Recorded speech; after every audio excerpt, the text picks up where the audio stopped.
Legendary Alabama football coach Nick Saban is calling it quits after Calling it illustrious quits, career, man. Sticks. Yeah, man. So Nick Saban is retired from coaching after 50 years of coaching either collegiate or professional at the professional level. Saban's most notable head coaching tenure is being in Tuscaloosa, Alabama, where he coached the Crimson Tide for 17 seasons. He leaves Alabama with a win-loss record. This is crazy, Sticks. It's 201 and 29. He's won 6 national championships, 9 Southeast Conference championships, so 9 SEC championships. He has produced 4 Heisman winners and 44 first-round draft picks, and has developed countless head coaches who have coached on his staff previously during that time span. So, Sticks, the question is for you: what is next for Alabama? Bruh, 201 and 29 is insane. That's crazy. That is crazy. Like, in your whole career at Alabama, all right, bet. Cool. 17 seasons. He only lost 29 games. What is next for Nick Saban? So, not for Nick Saban, for Alabama. I mean, for Alabama, you're right. For Alabama, we know. As far as we know it's next for Nick Saban. We know it's next for Nick Saban. Going fishing and golfing. Well, there has been a report that he was gonna still be he's going to be some sort of liaison for the University of Alabama. He's still going to work there and kind of be behind the scenes, so to speak, not be so out in the open. He's not going to. He wants to be involved with the football program, but not be over the shoulder of the next coach, which we'll get to here in a second. But for Alabama, so you're losing. You're unfortunately losing one of the, probably, if not the one of the greatest college football coaches of all time. He had built a dynasty in Tuscaloosa. Even before then, when he was in LSU, he won his first national title. So he is an amazing football mind. He didn't have too much success in the NFL when he was with the Browns. Whenever he first started, whenever he went with Miami, he didn't have a very good. He finished with a 15-17 record as a coach in 2 seasons with Miami. So he didn't really have a really good professional career as far as professional football. But as a professional in college, in the college ranks, especially with Miami, especially with Alabama, the leverage that he had as a coach, not only in Alabama, but in the SEC and in the NCAA itself. Y'all saw what happened this past year whenever they jumped FSU. That man had, not to say that they didn't, we did go, I can't go back and say that they didn't deserve to be in there, because I did say FSU wanted to be in there too, needed to be in there too. But his prestige as a coach is so iconic that if they didn't have an SEC team in there, and maybe even if they didn't have Alabama in there, a lot of those views, as far as those broadcasts, that the SEC, CFP probably would have went down tremendously. And he campaigned for it the entire year, and they got in, and they played a better game than what a lot of people would have thought FSU would have played against Michigan. It was a great game, but Alabama. I feel like a lot of the players because he didn't say anything to anybody. He, kind of announced that he was retiring kind of out of the blue, low key. And even whenever he was recruiting some of these players, some of these top players that he was recruiting, he didn't let them know anything either. So a lot of these players are like, damn, we ain't no more Nick Saban. And that's the thing that we got to start teaching the kids now, especially with NIL.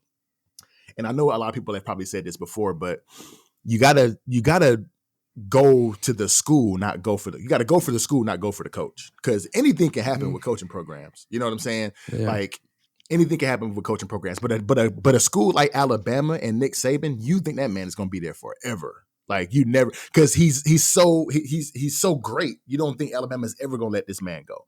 They're going to keep him in his program regardless. You never think that. But the older you get, we always say Father Time is undefeated. So the older you get, the more you don't have the patience for it, or you don't want to do it anymore. You don't have the love for it as you used to. So it's one of those things where if you're going to a program, sometimes you got to think about the university and not the program, not the actual coaching staff sometimes, because something like this could happen. He has the number one ranked quarterback, number one ranked player in the nation going to his school. And now this man, he's already enrolled in classes, so he can't go anywhere. But you have to think that if he wasn't already enrolled, that he would probably use these 30 days, because the transfer portal is open until February, that he would probably use these 30 days to probably go somewhere else, possibly, because the coach that he came for is no longer there. So I think that Alabama will do well. I think Kalen, the new head coach is going to be Kalen Deboer. He's the coach that just led Washington to the national championship. And they lost to Michigan. I think he's going to do well. He's going to have a challenge to me with keeping those guys who have already committed to Alabama that are not enrolled in spring classes. And I don't think he'll have a problem recruiting in the future. I just think he'll have a problem with keeping these guys. But what do you think is next for Alabama? So I think it's going to be extremely tough to replace Nick Saban and his 100%. Leadership in Alabama. I fully expect for the program in their standards and what they're used to for the last 17 seasons, I fully expect for them to go from being the upper echelon of college football to just being, at least for a small period of time, being slightly above average. You know, they'll have 9-10 win seasons, but that's not the Alabama standard as of the last 17 years. They're used to being, if not undefeated, only having 1, maybe 2 losses a season. So I think, Nick Saban's loss, or Nick Saban leaving Alabama, will bring them down for a little bit. But, Alabama has top-notch facilities. They'll be able to recruit, but will they be able to recruit the type of players that they're used to getting because of the NIL, which a lot of people have said that may have been one of the reasons that Nick Saban decided to retire, is because he was fighting with the NIL and all the discrepancies with that and unfairness that came with the NIL. Yeah. But yeah, I think the program's slightly, in their standards, they're down a notch or two. And then eventually they'll catch stride again and they'll win a national championship. It's in the SEC, so they're going to have their work cut out for them to keep that. Well, they're going to have to pick it a litter, but they're also going to have their work cut out for them to keep up with the standard that Nick Saban has set for that program. But I mean, you heard the stats that I rattled off, and this is why I think it's going to be hard for Alabama to maintain that standard. The stats I read off: 6 national championships in the last 17 years. SEC is considered the toughest conference in college football. They won 9 times in the last 17 years. Nick Saban had a 21 and 201-29 record in 17 seasons.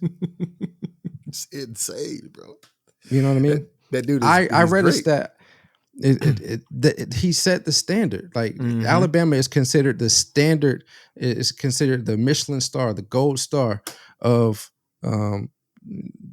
college football. Like everybody tries to be like Alabama.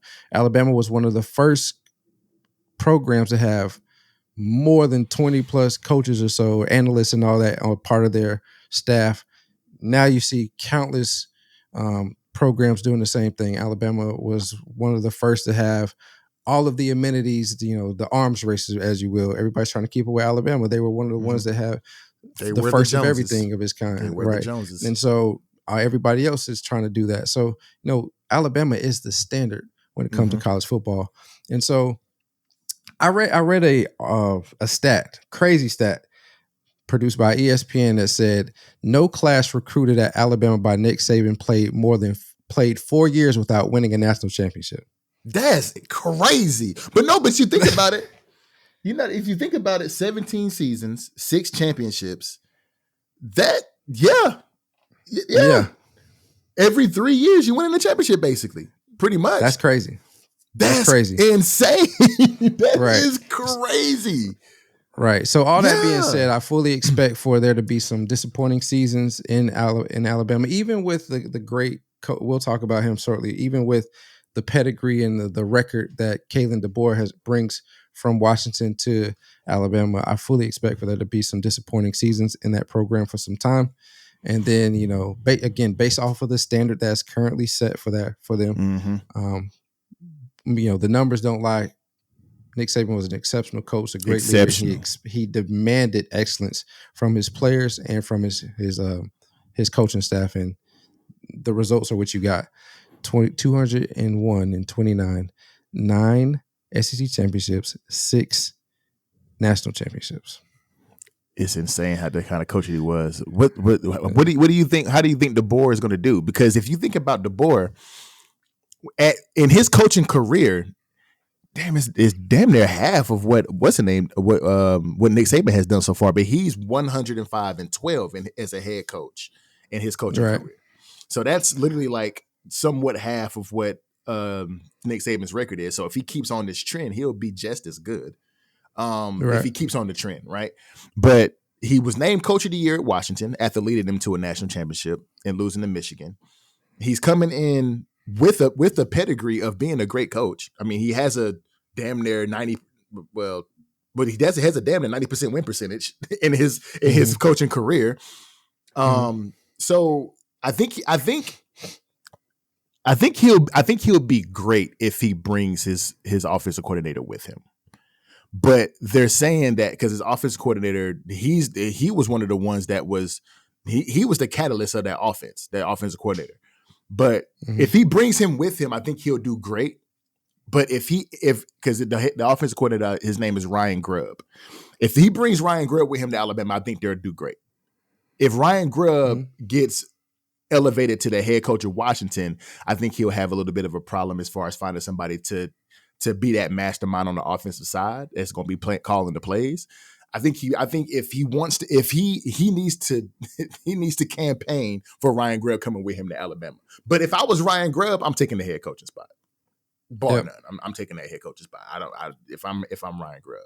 If that's what he envisions for himself, which I imagine most coaches do. There are some that they don't want to be anything more than the offensive coordinator, defensive coordinator, or whatever it is. But most coaches get into the profession, they want to call the shots over the whole program. So a lot of offense coordinators do, and historically, if you look at the coaching pedigrees, most offensive coordinators, especially great offensive and defensive coordinators, they end up being head coaches. Yep.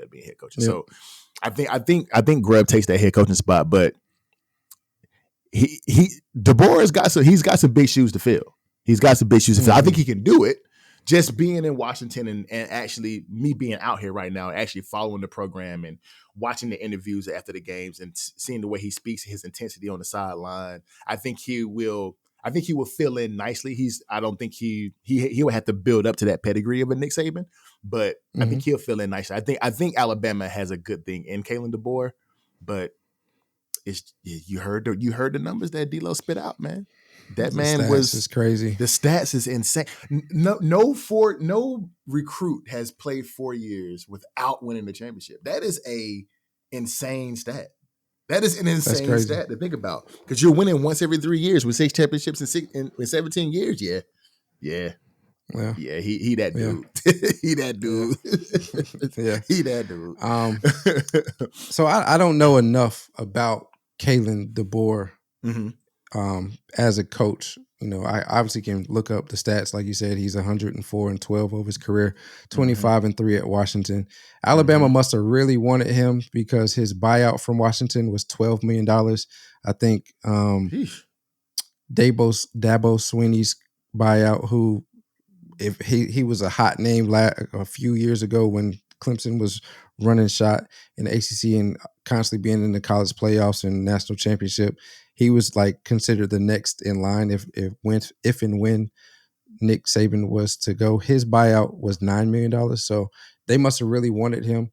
Must have really wanted Kalen Deboer in order to say, all right, well, Alabama has money, so it's like just a they just throwing money. It is what it is. So to say, all right, we'll pay the $12 million and then whatever his contract is going to be, which we know is probably going to be at least $4 or $5 million a year, maybe more than that. I don't know what they're willing to throw at him, but I don't know enough about him to really truly give what I think he will do at Alabama.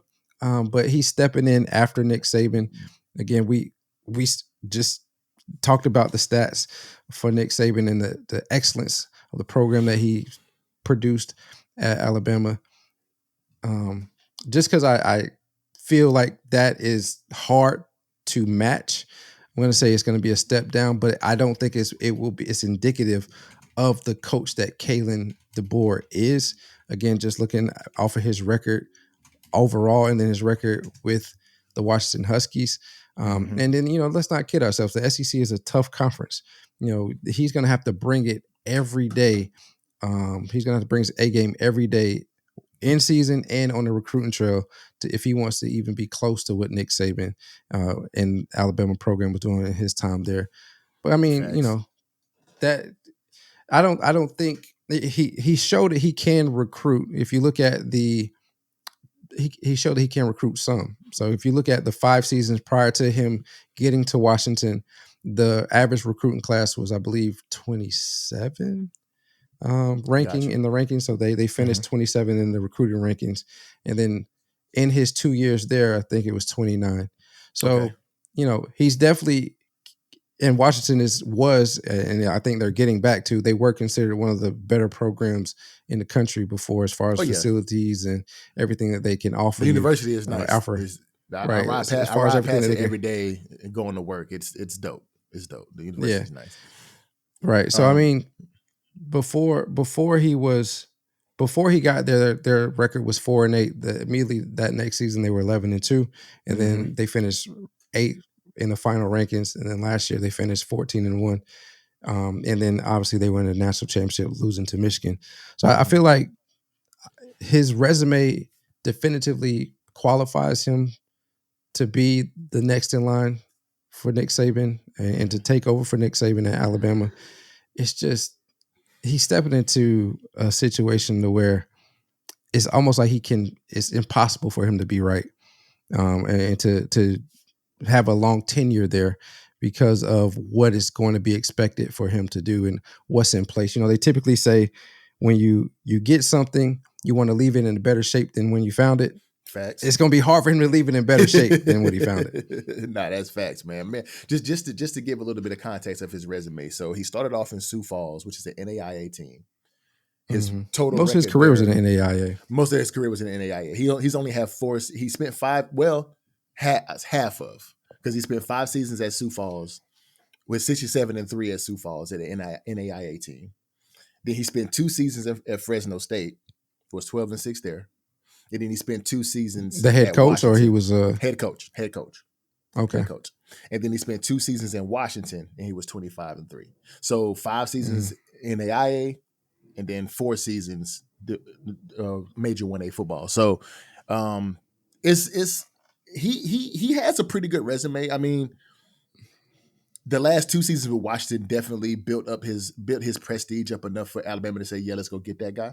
Especially taking the team to a national championship, because Alabama under Nick Saban has had a championship or bust kind of feel for the past 17 years. So they want a championship coach to take over that same prestige. So I think Deboer would do well. Again, like I said, just watching him over the past year, maybe year and a half, whenever I started watching Washington kind of, a little bit closely, especially with us doing the podcast.